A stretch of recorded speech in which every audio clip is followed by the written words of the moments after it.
Yeah, I mean, just to introduce what we have done in this research, let me recall for those of you who are not familiar with longevity swaps, what is a longevity swap is basically a transaction where between two parties where longevity is transferred from a hedge seeker to a hedge provider. It's a relatively recent type of deal that have been introduced in the market. It's a quite flexible solution also compared to other possibilities, which are buy-ins and buyouts. And the size of this market has been growing a lot in the last years, as you can see from that figure there. And also the amount of, well, the nominal amount of swaps have been overtaking buy-ins and buyouts in 2014. So as I said, basically there are two cash flows that are exchanged by two parties. So one party, the hedge provider, the hedge seeker, is typically paying a fixed amount. And on the other side, we have a hedge provider, which is usually a bank or an insurer, which is paying a floating amount. So now there are two basic types of swap. One is the bespoke swap. So the floating amount, which is called the floating leg, is matching exactly the pension payments that the hedge seeker is making on his own. And then there is an index-based swap where instead the floating leg depends on some mortality index. For instance, the could be life matrix or some other index like the one provided by Deutsche Börse or something else. So the typical structure goes like this. So on the left we have the hedge seeker making pension payments and then enters into such a deal with our insurer, say, so it's making fixed payment and receiving floating payments. Now the problem is the extent of this hedging depends on how good is the match between the annuity payments the pension fund is making and the floating leg of the swap. So one is based on the pension scheme mortality experience, and the floating leg of the swap is based instead on a mortality index. So these two things will be different in general. They're not going to be the same because the mortality will be different in the two cash flows. So clearly, I mean, from a market point of view, an index-based solution is better because it's going to be a cheaper solution, more efficient. However, we have such a problem. I mean, the hedge will not be perfect. There will be some risk left, and that's what we call basis risk. There is a difference between the instrument we use to create the hedge and the liability we are trying to hedge. And it's not surprising that almost all swaps transactions so far have been of the bespoke type. So not of this type, not an index-based solution, but they were a bespoke solution where the cash flow, the floating leg below, is almost a perfect match to the annuity payments. So basically, it's a set and forget hedge. There is no risk left after entering into the transaction. But clearly, the market would like to have such more efficient solution. So the idea is that, okay, if we want this market to actually work, we need a way to understand and to measure such basis risk. So the basic three components of this basis risk can be framed as follows. There is demographic risk because there are differences between the two populations, the pension book and the index. They have different composition, social composition, and so on. So the mortality experience will be different. The sampling risk, which is actually the volatility mortality experience. So even if there is no demographic risk, still there will be sampling risk just because the size of the two populations is different. And then structural risk, we're not going to look into that, but this is due to the limited range of hedging instruments. So let me just pause a second and say where this research come from. So it has been commissioned by the Life and Longevity Market Association, which comprises some of the major players in this life market, and the Institute of Actuaries in UK. And the aim was to help in developing a practical tool for analyzing such basis risk. So we were involved in this research. At Cass Business School with the three colleagues I mentioned before, together with Hyman Robertson, an actuary consulting firm, So 2 of the CAS teams are here today. And from Hyman Robertson, I think Stephen Baxter will be here. He's talking on Wednesday on some more practical aspect of this basis risk longevity hedging. So if you're interested, there is a report from this research that we have been doing, and it's available on the Institute of Actuaries website.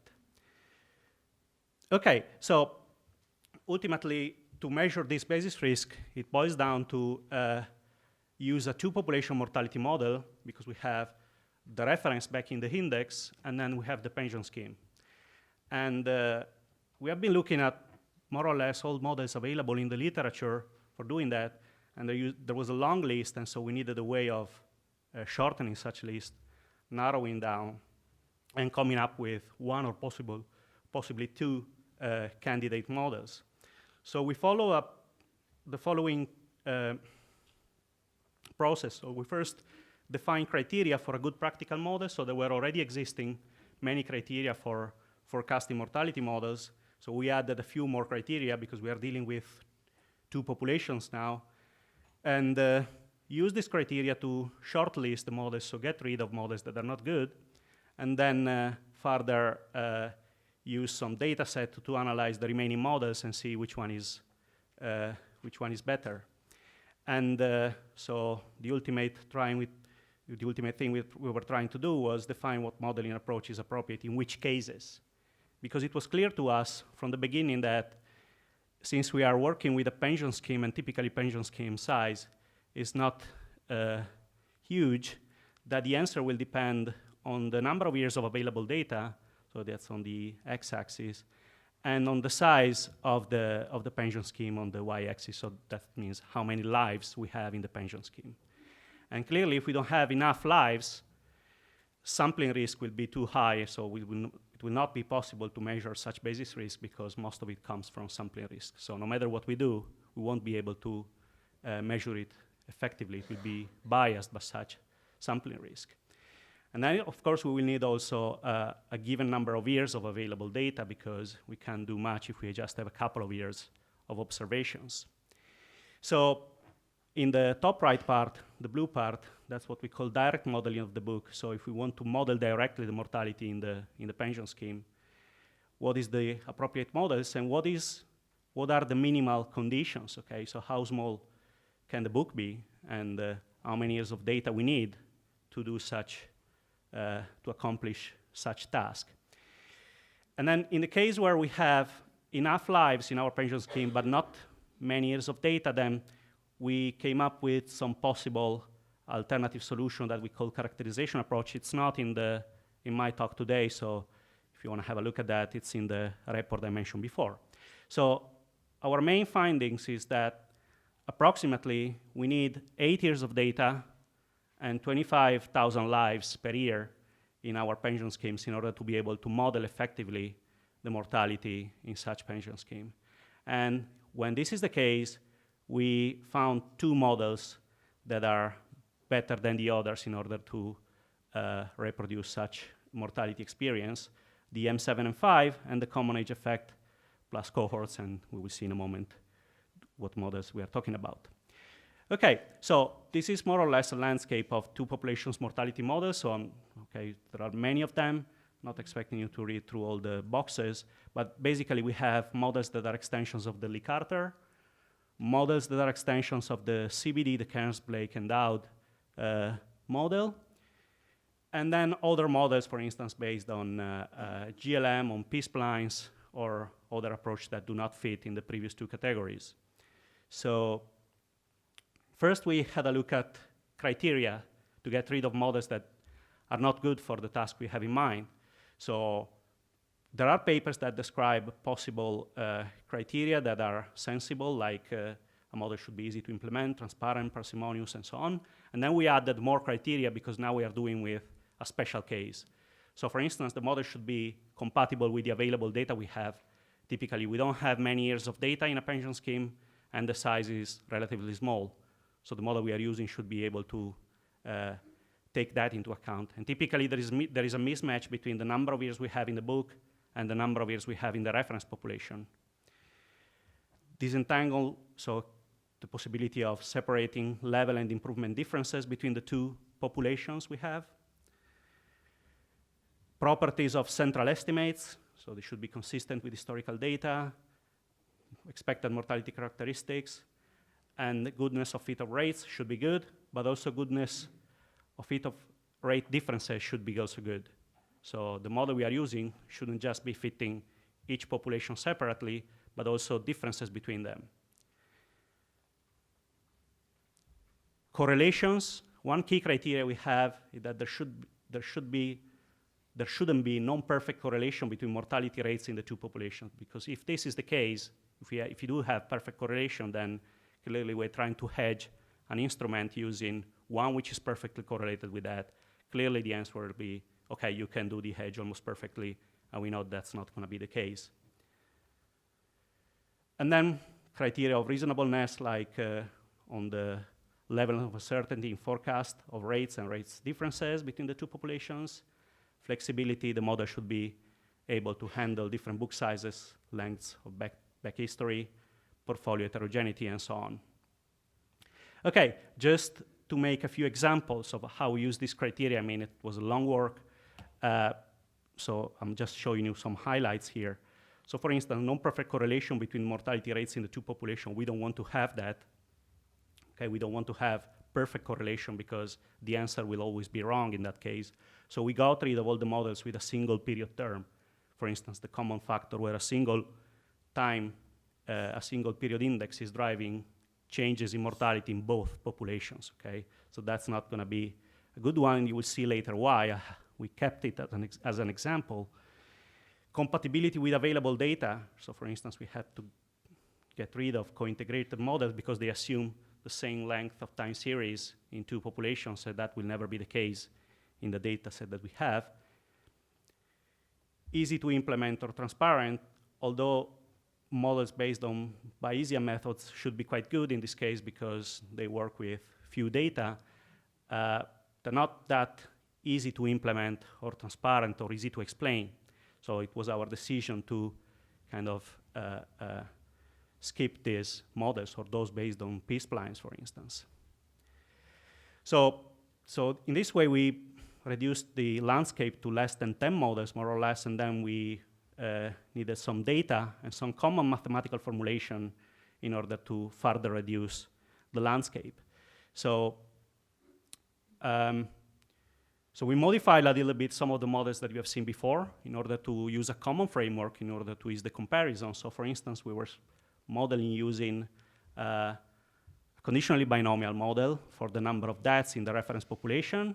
That's taken from the papers of Blake, Cairns, and Dow, where they use this type of framework. So we modeled then the death rates on a logit scale through an expression that looks like the one we have in the Lee-Carter model and its extension. So we have an alpha term which represents the level of mortality, and then one or more terms, the kappas, representing mortality improvements. Okay, and then the gamma term there, it's accounting for the cohort effect. Since we're going to work with data from UK, we know that the cohort effect is necessary because of the presence of such effect. So then the kappa term is modeled with a random walk with drift, a multidimensional one possibly, and then the cohort term is modeled using an integrated process of order 1. So that's for the reference population. That's relatively standard in a way because a lot of research has been done in modeling mortality for a single population. And now for the book, so that means for the pension scheme. So it's a similar model. So again, the number of deaths in the book at each age and time is modeled as a binomial model. And this time, we specified the difference on a logit scale between the death rates in the two populations. So it's the spread between the two mortalities that we are modeling. And again, the expression on the right-hand side looks similar. Okay, so we have an alpha term, possibly different kappa terms, and the gamma terms. And then we'll get back to the time series assumption in a second. The idea is that since we are modeling the spread, the interpretation of the coefficients is different now. The alpha represents level differences, the kappa represents improvement differences, and the gamma represents possible cohort differences. Now we have to make an assumption about the time series, so we assumed 2 stationary processes for the kappa, the period indices, and the gamma term. And the idea was that there is a long-term stable relationship between the two. In some specific instances, one might have to modify that assumption to take care of some special situations.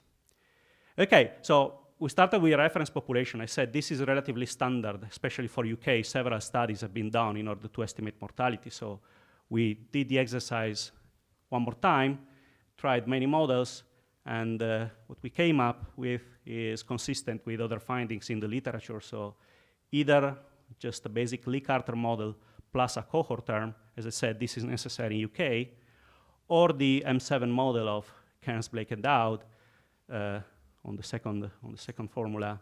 So it's a different model because instead of assuming that age is a factor, like in the Lee-Carter, it assumes that age is a continuous variable. So the beta x term in the Lee-Carter model is replaced with a function of x in the M7 model you see there. Okay, so now for the book model. So our industry partner, they had this data set, this CLEP-Vita data set, which collects many pension schemes from UK. So we had a lot of data, but we decided ultimately to create some synthetic data sets because we wanted to change some of the characteristics, like varying the size, varying the number of years available, varying the composition, and so on. So at this stage, we just used this CLEP-Vita data set to create, to help us in create synthetic pension schemes in the following way. So we had mortality data according to the IMD. So the IMD is an index which is used in UK. Basically, in England, England is split in 5 quintiles. Each quintile is reflecting a set of postcodes, and each quintile reflects also the affluence of that postcode. So they're called Q1 to Q5. Q1 is the best one, is the more affluent, is the least deprived, and Q5 instead is the worst one. So the idea is that this is a proxy for mortality in a way. So we had mortality at national level specific to that Q1, Q5 IND indicators. And then we had the typical composition that we have in these CLEP-Vita pension schemes, because this postcode is sometimes recorded. Most of the time it is recorded. So we created these data sets using these informations. So basically, the sample case, the base case we used for the pension scheme, and then we were changing some of these conditions, is that we were using 30 years of data. That's the very best case you might have with pension schemes. 100,000 lives, that's very optimistic. Most of the time you have much less than that. Age range 60 to 89, that's the same as in the reference population. And we decided to use 4 different distributions according to the IND split. So, and then we fit all the models using maximum likelihood. So that's the typical, the 4 pension scheme we consider. So there is one which is typical lives, one which is based using amounts as weight, one which is extreme wealthy, so the composition is mostly made by very affluent people, and is the green one below, so the mortality is lower than the one in the general population, and the one which is extreme deprived, that's the violet line on top, which says that mortality is higher than England and Wales, because these guys are live in most deprived areas. Okay, so and then we had a list of 2 populations model that we were using in this case. Okay, so it's a long list. So we did a lot of analysis and comparison between these models. So this is some examples of our conclusions. So this is the ratio of the 30-year survival probability at age 60 in the book, which means in the pension scheme, and in the reference population in England and Wales. According to time, for 2 different pension schemes, the dots are the observed ratios, and the lines are, of course, the estimates. So you can see that some models are doing a very poor job at fitting such ratios. For instance, on the top left, we have the common factor model. That's a single time index. Okay, so perfect correlation. So it's not able to reproduce any of the variation we see in those observed ratios. So you see, for instance, the model on the 3 plots below, much better result. And the common age effect, central top screen, also not too bad. And on the top right, instead, we have the relative Carter now. That's what has been called the augmented common factor. So we changed the name because our framework is slightly different. And again, the result is not good. So now there are 2 time indices in that case, and still the result is not good. So here we have some more model. The first 2, not too bad, M7, M7, M7 Saint. Quite complex models, so a lot of parameters, so they do a quite good job at fitting. M7 Plat, a very simple model, not that good. So what's the problem, for instance, in that case? Okay, in the one I show you on the top right. So the problem is that in these models, we have to estimate a beta term which is specific to the book. So that's the age response term in the book. So the problem is that there is not enough data to estimate such term. And the result is the following. Okay, so it just floats around 0.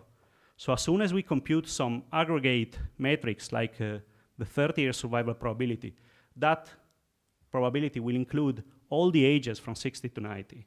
Okay, 4 minutes, okay, thank you. So it's gonna be very difficult to use that beta term, because when we build up this matrix, there will be some compensation between positive and negative values, and the result will be as if the model implies perfect correlation. Okay, so with the typical sizes we have, this is not, unfortunately, a good solution. Okay, so then we look at indicators which strike a balance between goodness of fit and parsimony, for instance, the AIC, and it turns out that, well, the common factor model, which has perfect correlation, it's always #1, but it's not a good one. It has too few parameters. That's the reason why it's ranking #1, but it's not something we are interested in. And on the other hand, the common age effect plus cohorts and the M7 and 5, they're consistently ranking #2 and #3 across all different pension schemes we have been looking at. So instead, models that have a cohort term in the book or a quadratic term in the book, they are not necessary. They have too many parameters, so we kind of neglect them, can skip them, because they're always ranking below in this list. Okay, so these are the 2 models we have been selecting in the end. Okay, the common age effect plus cohorts and the M7 and 5. So the thing you can see is that in the second of the 2 equations, that's where we are defining the spread between the 2 populations, the age response term is taken from the reference population. So there is no B beta XB term, but the beta X is inherited from the reference population. Okay, so time is short, so I will concentrate on some of our results here. So we did some robustness analysis because we had this thing in mind, how many years of data we need and what is the size of the book that we need in this case. So when we do this, we have to take into account all sources of uncertainty that we have. So process risk, the one that comes from the time indices or the cohort term, parameter uncertainty coming from all the parameters we estimate in the model, and then sampling risk. This is the uncertainty in the actual mortality experience that's in the binomial distribution, which is behind. And we focused on 2 key metrics. One is the period truncated life expectancy, which is a kind of a proxy that we use when we think of a value-based hedge, and the cohort truncated life expectancy, that instead would be a proxy when we have in mind a cash flow-based hedge. So let me just show you some of the results. So that's the variance, for instance, on top of the 30-year truncated period life expectancy at age 60 in 2020. So in the first, on the left, we have that quantity in the book, and on the right-hand side, the difference between that quantity in the book and the corresponding quantity in the reference population. So, and then we have different sizes. So you can see that why we have come up with such 25,000 figure, because as soon as the size of the scheme is below that, okay, of course, 25,000 is quite indicative. I mean, it can be a little bit less than that or a little bit more. The uncertainty is too big, and so it's biasing our results. Similar for in the two plots below, where we have the cohort life expectancy instead. So let me just show you the results in case of when we move the number of years of data that we have. So this is on the x-axis, so how many years of data? And in this case, what we are looking at is how accurate is the forecast. So we have the bias in the top panel, and then we have instead the accuracy in the panel below. Okay, so that's the mean error in life expectancy, and that's in this first one we have the book on the top part and the difference between the book and the reference in the bottom part, and it's all about the bias here. So what's more interesting probably, it's in the next plot, which we are measuring the bias. So that's the mean absolute error. Okay, so the same two quantities as before, book on the top part, difference between the book and the reference in the bottom part. And we are changing the size available for the estimation. And then this is average across many other dimensions. So the size of the pension scheme, the number of years, and so on. So in this case, you can see, especially in the part below, that as soon as we have less than 10 years of data and something's between 5 and 10, again, the accuracy of our result in this case, it can be very low, okay, because we don't have enough data for the estimation. Okay, so that's why we come up with these two indicative figures. I mean, 15,000 lives, but probably it's better to have 20,000 lives, because if we have to adapt both process risk and parameter uncertainty, then the bias in our result will be too big. And in terms of length of the book, as soon as we have something between 5 and 10, something like 8, then poor forecasting performance. Okay, so the backtesting result is very bad. And of course, there are differences between the two models we have been shortlisting. One is doing better than the other. The common age effect is doing better than the M7 and 5. On the other hand, the M7 and 5 has nicer properties than the common age effect. Okay, so I'm finishing here. Thank you very much. Yes, so you have focused on standard models, I would say.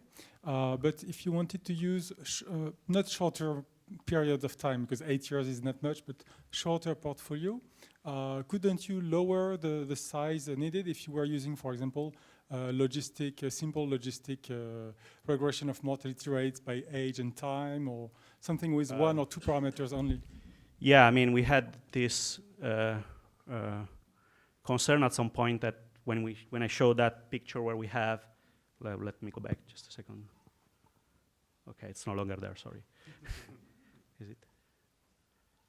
Okay, so when we had this kind of graph where we had number of years on one side, population size on the other one, and we had these boxes.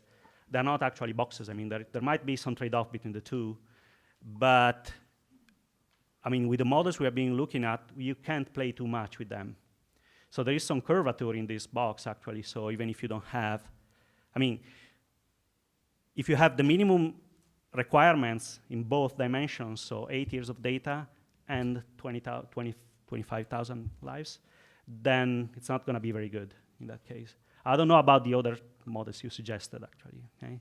But clearly, I mean, it's not, I mean, the shape of that box is not that strict. Hello, Pietro. So, yeah. So I have a question actually. So what should we do actually if we have less than 8 years of depth of historical data? Yeah, I mean, okay, just to quickly, this idea of this characterization approach. I mean, the idea is that, okay, you have enough lives, so sampling risk should not be too much of a concern.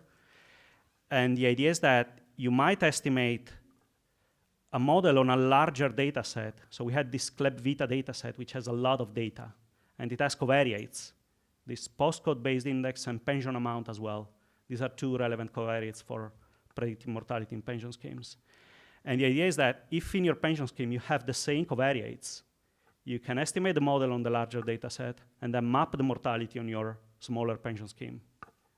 And then once you have that, you superimpose the uncertainty coming from your pension scheme, I mean the sampling uncertainty. Okay, that's more or less the idea. Okay. Thank you. So what we did also is, okay, since you're going to have, in our example, you had 2 dimensions. Okay, one is pension schemes. One is the IND index, 5 categories, and the pension amount, that's 3 bands, so it's 15 in total. So we did some clustering analysis in order to simplify these 15 possible combinations. We came up with 3 only, okay? And then the idea is mapping the mortality from the larger data set to the smaller one.